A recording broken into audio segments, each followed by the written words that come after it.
Hello mga mamshi sa Japan! Good morning! Hisashiburi po! Sa mga hindi po nakakaalam, ako nga po pala si Mami Roxanne, full housewife at may part-time job dito lang sa bahay. Pasensya na po at natagalan yung pag-upload natin ng video. Hindi ko po kasi mawari kung itutuloy ko pa ba tong long video or short video na lang. Comment naman kayo kung anong suggestion nyo. Eto nga po palang video na to ay kahapon lang, di bali Wednesday. Di bali si ate nga pala ay pumasok na at hinatid na nga rin pala ni daddy. At ngayon namang agahan ay magluluto tayo ng scrambled egg. Dumating na nga pala si daddy niyan. Di bali nilagyan ko nga pala to ng milk at mayonnaise.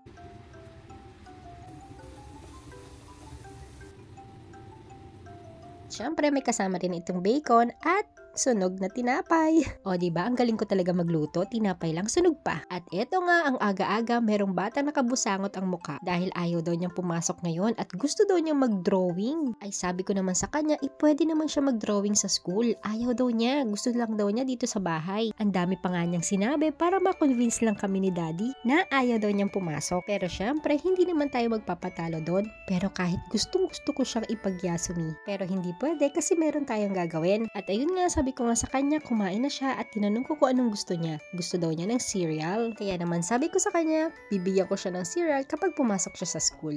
At medyo napapayag naman natin siya ng kaunti, pero maya-maya ka pagkatapos niyan. Naku, pahirapan ulito. Pahirapang magbihis, pahirapang i-convince uli na pumasok siya. At dapat mag-iisip ka talaga ng todo niyan para ma-convince mo siya na pumasok sa school. O diba na andito na nga pala kami sa school ni Bunso, kaso tingnan mo, ayaw pa niya talagang pumasok. Kaya naman sabi ko sa kanya, bubuhatin ko na lang siya dahil baka maliit na kami. Dahil sa bahay pa lang ay ang dami na niyang agenda. At eto nga, pagbalik ko nga, eto nga pala si daddy. Sino ka dyan? Keanu Reeves ng John Wick? At naandito na nga pala kami sa bahay, nire-ready ko na nga pala yung baon ni daddy na walang rice. Diet daw kasi siya.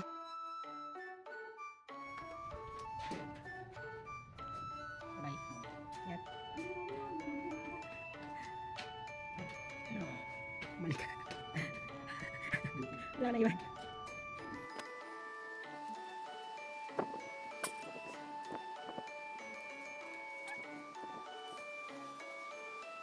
At nung nakaalis na nga si daddy, eto naman tayo, nagsisenti, char. Bali kumain muna ako ng breakfast dahil maglilinis tayo ng bahay. At pagkatapos nun, meron din tayong gagawin. At syempre, dapat meron tayong music habang naglilinis. Para naman ganahan tayo.